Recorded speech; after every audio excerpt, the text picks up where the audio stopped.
برصغیر پاک و ہند میں خود کو مسلمان کہنے والی اسماعیلیوں کی ایک جماعت پائی جاتی ہے جو اپنی سنہری ٹوپیوں اور سفید لمبی اچکن کی وجہ سے بھیڑ میں بھی پہچان لیے جاتے ہیں، جبکہ ان کی خواتین ایک خاص قسم کا عبایا یا اسکارف پہنتی ہیں۔ عموماً یہ لوگ بوہرا یا بوہری کہلاتے ہیں اور یہ خود کو دعوت طیبی کے پیروکار کہلوانا پسند کرتے ہیں۔ بوہری یا بوہرا فرقہ اصل میں ہے کیا؟ یہ کیسے وجود میں آیا اور داؤدی بوہرا اور سلیمانی بوہرا میں کیا فرق ہے؟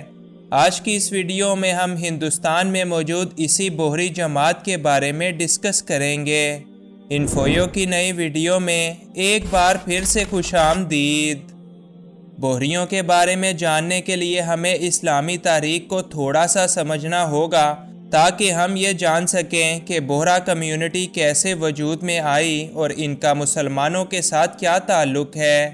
سن 632 عیسوی میں رسول اللہ صلی اللہ علیہ وآلہ وسلم کے وصال کے بعد 660 عیسوی تک خلفائے راشدین کا دور رہا اور انہوں نے ہی اسلام کو پوری طرح سے پھیلانے میں کافی اہم کردار ادا کیا۔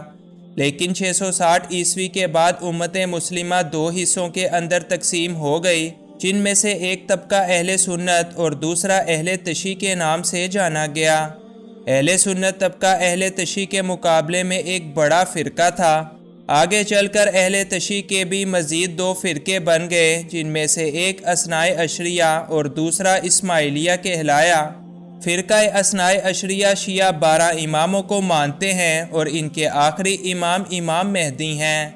اہل تشیع کے اندر ان کے چھٹے امام جو کہ امام جعفر صادق ہیں، ان کی زندگی کے اندر کوئی بڑا اختلاف موجود نہیں تھا اور اہل تشیع ان کی زندگی تک متحد رہے۔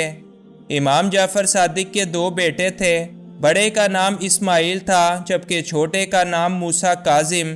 اہل تشیع لوگوں کا خیال تھا کہ روایتی طور پر امام جعفر صادق کے بعد ان کے بڑے بیٹے اسماعیل ہی اگلے امام بنیں گے، لہٰذا لوگوں نے امام جعفر کی زندگی میں ہی اسماعیل کو اپنا اگلا امام مان لیا۔ لیکن بڑے بیٹے اسماعیل کا انتقال امام جعفر کی زندگی میں ہی ہو گیا۔ جب امام جعفر صادق کی وفات ہوئی تو کچھ لوگوں نے ان کی وصیت کے عین مطابق چھوٹے بیٹے موسیٰ کاظم کو اپنا امام چن لیا، جبکہ لوگوں کی ایک بڑی جماعت نے یہ اعتراض کیا کہ اسماعیل بڑے بیٹے تھے، اب وہ تو نہیں رہے تو امامت ان کی اولاد کو ہی ملنی چاہیے۔ ان کے بیٹے کا نام محمد بن اسماعیل تھا، لہٰذا دوسرے گروہ نے ان کو اپنا امام چن لیا اور یہیں سے اہل تشیع مزید دو فرقوں کے اندر تقسیم ہو گئے۔ اب جنہوں نے امام موسیٰ کاظم کو امام مانا تھا وہ اثناء عشریہ کہلائے اور جنہوں نے اسماعیل کے بیٹے محمد بن اسماعیل کو امام چنا وہ آگے چل کر اسماعیلیہ کہلائے جانے لگے۔ سال 650 سے 1256 عیسوی تک بنو عباس کے دور میں اسماعیلیوں کو اپنے پاؤں جمانے کا موقع ملا اور وہ مصر کے اندر اپنی حکومت قائم کرنے میں کامیاب ہو گئے۔ اب اسماعیلی فرقہ مغرب کی طرف نکل پڑا اور انہوں نے شام اور تیونس میں بھی اپنی حکومت قائم کی۔ انہی کے ایک بڑے لیڈر عبداللہ محمد مہدی نے سال 909 عیسوی میں کیروان میں فاطمی حکومت کی بنیاد رکھی۔ عبداللہ محمد مہدی کا یہ دعویٰ تھا کہ وہ حضرت فاطمہ رضی اللہ تعالی عنہ کی اولاد میں سے ہیں، لہٰذا انہوں نے اپنی سلطنت کا نام بھی سلطنت فاطمیہ رکھا۔ سلطنت فاطمیہ کئی سالوں تک ایسے ہی چلتی رہی، یہاں تک کہ ان کے 8ویں خلیفہ مستنصر باللہ کے دو بیٹے مستعلی اور نزار کے درمیان تخت و تاج کو لے کر ایک بہت ہی بڑا جھگڑا پیدا ہو گیا۔ اب کچھ لوگ مستعلی کے حامی تھے تو بعض لوگوں نے نزار کا ساتھ دینے کا اعلان کیا اور یوں شدید قتل و غارت کے بعد اسماعیلی فرقہ بھی مزید دو حصوں کے اندر تقسیم ہو گیا۔ لہٰذا نزاری کے ماننے والے الگ ہو گئے، جن میں سے آغا خانی فرقہ وجود میں آیا جو اس وقت اسماعیلیوں کا سب سے بڑا فرقہ ہے، اور ان کے بارے میں ایک تفصیلی ویڈیو کا لنک نیچے موجود ہے۔ جبکہ دوسری طرف مستعلی کے ماننے والے موجودہ دور میں بوہرا یا بوہری کے نام سے جانے جاتے ہیں۔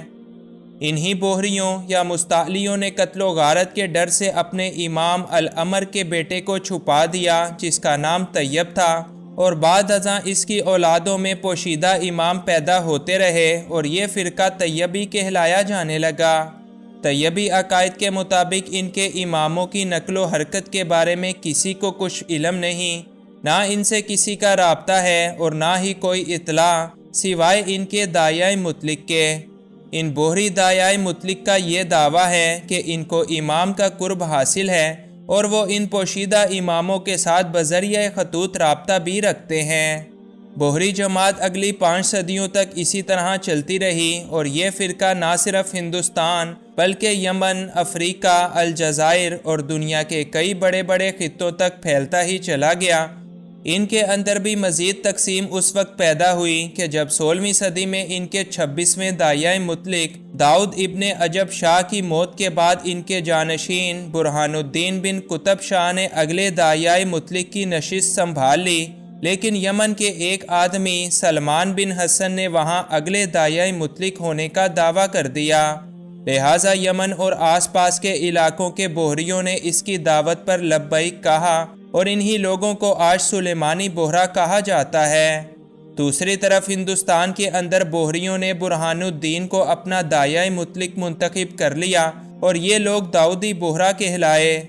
وقت گزرنے کے ساتھ ساتھ داؤدی بوہریوں میں بھی نئے نئے اختلافات اور فرقے جنم لیتے رہے، جیسا کہ علوی بوہرا، قطبی بوہرا یا ہیبتی بوہرا وغیرہ، اور ان سبھی فرقوں کے اندر اختلافات اس قدر زیادہ ہیں کہ یہ لوگ آپس میں شادیاں کرنے سے بھی گریز کرتے ہیں۔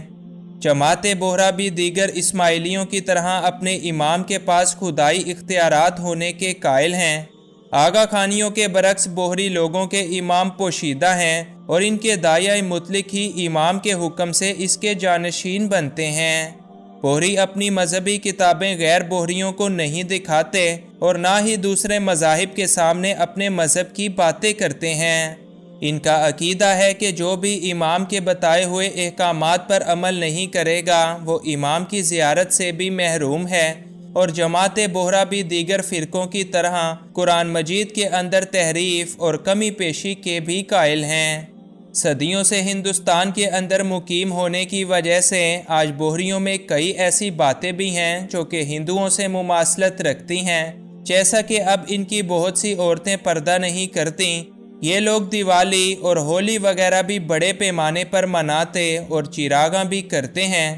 البتہ بوہریوں کے اندر ایک گروہ آج ایسا بھی ہے جو طیبی عقائد سے ہٹ کر سنیوں کے اندر شامل ہو چکا ہے اور ان لوگوں کو صغیری بوہرا کہا جاتا ہے۔ موجودہ دور میں بوہریوں کی تعداد کے حوالے سے کچھ زیادہ معلومات تو موجود نہیں ہیں، مگر بعض اندازوں کے مطابق دنیا بھر میں داؤدی بوہریوں کی تعداد 10 لاکھ سے زیادہ ہے، اور اس کے علاوہ سلیمانی بوہری اب ان سے تعداد میں قدرے کم رہ چکے ہیں۔